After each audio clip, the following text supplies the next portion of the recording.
अस्सलाम फ्रेंड्स, मैं उन्नति और आप देख रहे हैं इन्फो डायरी। फ्रेंड्स, आज की वीडियो में हम बात करने वाले हैं ट्रांसफार्मर पे, जिसमें मैं आपको बताने वाला हूँ कि आप ट्रांसफार्मर की जो है शॉर्ट सर्किट करंट को कैसे जो है वो कैलकुलेट कर सकते हैं। बहुत ईजी सा मेथड है, तो आइए शुरू करते हैं। सबसे पहले हमारे पास जो हमें थोड़ा सा डाटा चाहिए ट्रांसफार्मर के बारे में, वो हमारा जो ट्रांसफार्मर है वो 2000 केवी का हमारे पास ट्रांसफार्मर है और इसकी इम्पीडेंस जो है वो 6% है। और इसको जो सेकेंडरी वोल्टेज है हमारे पास वो 415 वोल्ट हैं, जो यहाँ पे मैंने मेंशन नहीं किए। तो 415 वोल्ट हैं, तो इसकी हम जो है वो सबसे पहले हमें इसकी शॉर्ट सर्किट करंट जो है कैलकुलेट करने के लिए हमें इसकी जो है वो प्राइमरी करंट और सॉरी जो सेकेंडरी करंट है उसको कैलकुलेट करना पड़ेगा। तो पहले उसको जो है वो कैलकुलेट कर लेते हैं। सेकेंडरी करंट को यहाँ पे मैंने आई है SCC यानी सेकेंडरी करंट इससे मेंशन किया है। तो अगर हमारे पास नेक्स्ट इसका जो फार्मूला होता है KVA मल्टीप्लाई बाय 1000 यानी के की वैल्यू को ख़त्म करने के लिए अगर आपकी वैल्यू VA में है तो आपको ये 1000 से जो है वो मल्टीप्लाई करने की ज़रूरत नहीं है। तो डिवाइडेड बाय 3 अंडर रूट और इसको मल्टीप्लाई मज़ीद जो आगे फर्दर डिवाइड करेंगे 440 वोल्टेज सॉरी 440 वोल्टेज यहाँ पे नहीं होंगे, 415 वोल्ट होंगे। तो 415 वोल्ट से जो हम इसको जो है डिवाइड करेंगे। तो ये एक सिंपल सा इसका फार्मूला है। तो इसकी जो वैल्यूज़ है मैंने यहाँ पे देख सकते हैं, यहाँ पे मैंने 400 जो है वो 40 लिख दिया, लेकिन 415 वोल्ट ही है हमारे पास।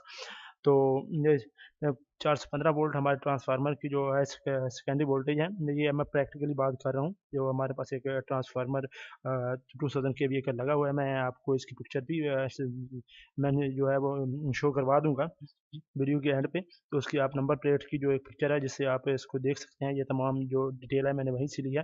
तो मैंने सोचा कि आप लोगों से जो है शेयर कर दूँ। तो इस हिसाब से अगर हम निकालते हैं तो इसकी जो सेकेंडरी करंट हमारे पास है 2782.49 जो एम्पेयर हमारे पास आती है। और नेक्स्ट हमारे पास इसकी हम शॉर्ट सर्किट करंट जो है वो कैलकुलेट करेंगे कि इस ट्रांसफार्मर की शॉर्ट सर्किट करंट कितनी होगी, क्योंकि शॉर्ट सर्किट करंट जो होता है वो बहुत ही इंपॉर्टेंट होती है चीज़, आप कह सकते हैं, क्योंकि इससे अगर केबल को डिज़ाइन करते वक्त भी इस चीज़ को मद्देनजर रखा जाता है।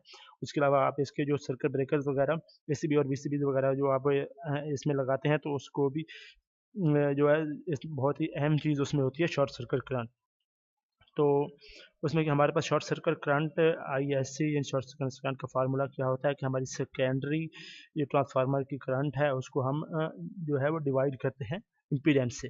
हमारे पास जो वैल्यू आती है वो हमारी ट्रांसफार्मर की शॉर्ट सर्किट करंट होती है। तो इसके साथ अब अगर मैं यहाँ पे वैल्यूज उसकी पुट करता हूँ, ये जो हमारे पास करंट थी इसकी सेकेंडरी वो मैंने यहाँ पे ऐड कर दी है और उसके मैंने डिवाइड कर दिया है इसकी इम्पीडेंस से, जो हमने 6% थी। अगर इसको हम 6% का परसेंटेज को अगर ख़त्म करते हैं तो यानी अगर 100 से मैंने इसको डिवाइड करते हैं तो इसकी वैल्यू जो होता है 0.06 आती है।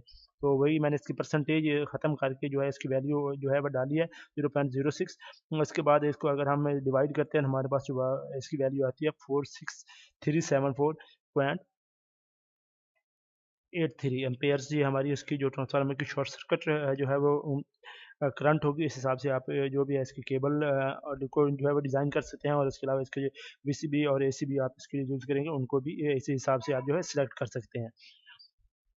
उसके बाद नेक्स्ट हमारे पास हमने यहाँ पे जो इम्पीडेंस यूज़ की थी वो 6% थी ट्रांसफार्मर के, जो हमने जिसकी ये कैलकुलेशन की है उसकी जो इम्पीडेंस है जो कंपनी मैन्युफैक्चरर ने जो इसकी जो मेंशन की हुई थी नंबर प्लेट पे, तो 6% ही थी। तो हमारे पास आगे नेक्स्ट अगर हमारी ट्रांसफार्मर की ज़्यादातर जो इम्पीडेंस है वो 5% भी होती है। अगर आप आप कैलकुलेशन करते हैं तो आप 5% को ही अज्यूम करके जो आप कैलकुलेशन करते हैं। अगर आपकी इस ट्रांसफार्मर की इम्पीडेंस 5% है तो आपकी करंट, अगर आप इससे एक आइडिया लगा सकते हैं, 20 टाइम्स ज़्यादा होगी आपकी सेकेंडरी करंट से। तो ये फ्रेंड्स ये कुछ छोटी सी जो है कैलकुलेशन आप कह सकते हैं कि थी, तो मैंने सोचा आप लोगों से शेयर कर लूँ। तो आई होप आपको ये वीडियो पसंद आई होगी। अगर आपको ये वीडियो अच्छी लगी है तो इसे लाइक कीजिए, शेयर कीजिए, और अगर आप इस वीडियो को जो है फेसबुक पे देख सकते हैं तो हमारा फेसबुक पेज को भी लाइक कर सकते हैं। और इसके अलावा हम इस वीडियो के ऊपर आपको एक लिंक मिल जाएगा, उस पर क्लिक करके आप हमारे यूट्यूब चैनल पे आइए, हमारे यूट्यूब चैनल को सब्सक्राइब कीजिए, क्योंकि बहुत सारी वीडियोस जो होती है मैं यूट्यूब चैनल पर डालता रहता हूँ। ऑलरेडी मैंने केबल साइज कैलकुलेशन और जो होता है आपका परफेक्ट इम्प्रूवमेंट के लिए आपको जो कितने केवीआर के कैपेसिटर बैंक रिक्वायर्ड होंगे उससे रिलेटेड कैलकुलेशन और भी बहुत सारी जो कैलकुलेशंस और वीडियोस हैं जो है मैंने अपने यूट्यूब चैनल पे डाली हुई हैं। अगर आप देखना चाहते हैं तो हमारे चैनल को आज सब्सक्राइब कर लीजिए, साथ मौजूद बेल आइकन को दबाइए और उसके अलावा हमारे कमेंट्स में ज़रूर बताइएगा कि अगर आप कुछ और जानना चाहते हैं या इससे रिलेटेड आपका कोई भी जो है क्वेश्चन है तो। नेक्स्ट वीडियो तो इजाज़त दीजिए, दुआ में याद रखिएगा। अल्लाह हाफिज़।